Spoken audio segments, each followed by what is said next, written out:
بسم الله الرحمن الرحیم. شلم نمبر مسله ده د موبایل متعلق د الله تعالی په فضل کرم سره نونس مسائل بیان کړي د موبایل متعلق. دا شلم نمبر مسله ده چې موږ بیانو.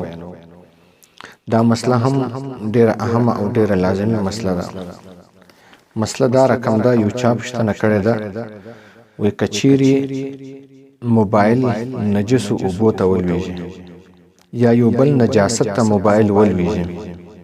مثال په تور باندې مرداري اوبه ولاړې دي هغه ته موبایل ولويدي یا یو بل داسې نجس شی پروت دی هغه ته موبایل ورولويدي. موبایل هم نجس شو یا موبایل خو نجس شي ته نه دی ولويدلی، نجس اوبو ته نه دی ولويدلی، بلکې پر موبایل باندې یو کښنی بولی وکړي یا براز ور باندې وکړل یا بل داسې کوم نجاست پر موبایل باندې ولګېدی. موبایل نجس سو او ناپاک سو. اوس د موبایل د پاکولو طریقه څنګه ده؟ آیا دا موبایل به پریولي او کې به داغه سي پریږدي؟ کچيري دا موبایل نه پریولي نو د دې موبایل سره لمونځ کول جایز دی او کنه دی جایز؟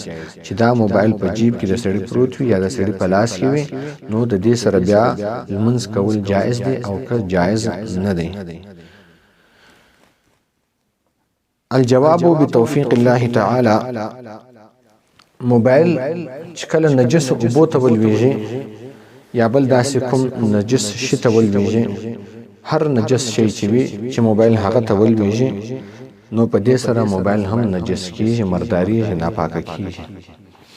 یا یو کښنی پر موبایل باندې بولی وکړي یا پر موبایل باندې براز وکړل یعنی غټي بولی وکړي یا یو بل داسې نجاست پر موبایل باندې ولګېدی چې هغه نجس شی خپل موبایل نجاست ته ورلسو یا یو بل نجس شی موبایل ته ولګېدی نو په دې صورتو کې موبایل نجس کیږي، ناپاکه کیږي. اما اوس د دې د پاکي طریقه به څنګه وي؟ دا موبایل به پاکوي څنګه؟ دا موبایل کچيري په جیب کې پروت وي نو د دې سره خو بیا د لمونځ نشي کولای، دا موبایل خو نجس دی. اوس به د دې د پاکي طریقه څنګه وي؟ د دې د پاکي طریقه اوله طریقه ډیره اسانه او ډیره ساده طریقه دا ده چې موبایل پریولي. دا په هغه صورت کې ور هر موبایل پریول دا لازمي نه دی. دا سنوي چې تاسو سبب بیا خپل موبایلان پریولي. هر موبایل دا پریول دا لازمي نه دی. ګوره شریعت ډیر اسانه دی. شریعت کې الله تعالی موږ لپاره سختیان نه دي جوړ کړي بلکې اسانیان یې جوړ کړي دي. هغه موبایل پرول لازمي دي چې هغه واټر پروف وي، هغه دوبو سبب نه وړي. موبایل دې راواخه وبو ته وینځه چې کوم وخت موبایل پاک سولو نجاست جنې ولاړې راسته موبایل پاک دی په جیب کې واچو اوس منظم سره کولای شي، هر شی ور سره کولای شي. په هغه صورت کې چې دا موبایل واټر پروف او استاد یقین وي چې دا موبایل واټر پروف دی له وبنه ورځي بیا دا په هغه ټیم کې بیا ته موبایل پرولل شي یا موبایل پرولل دا لازمي دی. ځکه چې الله تعالی په 29 نمبر سپاره کې فرمایي، تبارک الذی سپاره کې فرمایي سورۃ المدثر آیت نمبر 4 دی تقریبا. الله تعالی فرمایي وثيابک فطهر، یعنی خپل کپڑے دی پاکي وساتئ. د منظر لپاره د منظر لپاره د کپړو پاکېدل دا لازمی او واجب او فرض عمل دی. نو د کپړو سره سره چې تاسو په جیب کې کم شان نو هغه به هم پاک وي. نو موبایل چې تاسو په جیب کې پروت دی که هغه نجس نه دی سره لمس نه کیږي، موبایل به هم پاک وي. د پاک یو طریقه ما درو شوله که موبایل واټر پروف به پرولې. دا رقم په هدايه کې لیکلي دی تطهير النجاسة واجب من بدن المصلي وثوبه والمكان الذي يصلي فيه. یعنی د المنزګزار د المنزکون کی د بدن څخه نجاست پاکول دا لازمي دي. یعنی د مصلي د المنزګزار بدن به پاک نجس بنوي کچيري نجس المنزنه دي او د مصلی د منځګزار کپڑے به پاکي وي. کچيري دغه پر کپړو باندې نجاست لګیدلی وو نو د دل منځ نه صحیح او دا رقم هغه ځای به پاک وي چې پر کم ځای باندې مصلی منځ کوي. کچيري هغه نجس بیا هم د دل منځ نه صحیح په دا درو صورتو کې د دل منځ نه صحیح کیږي. نو دا رقم چې کم موبایل د په جیب کې وي هغه نجس نه د دل منځ نه صحیح کیږي. دا گویا کې د کپڑے نجس سوی مردار شي.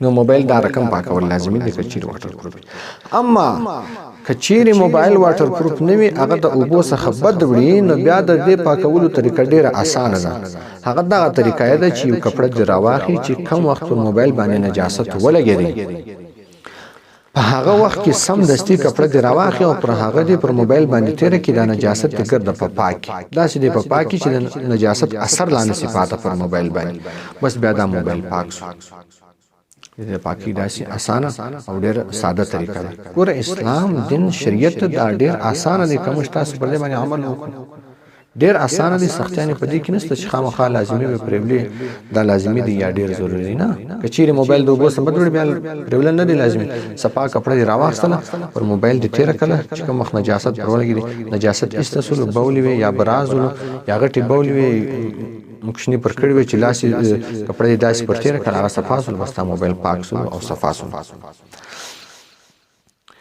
ځکه چې په دې وجه سره فتاوا تاطرخانیه چې ډېره غټه فتاوا د زموږ د مذهب د فقه حنفي په هغه کې لیکلي دي شان پر دوه قسمه دي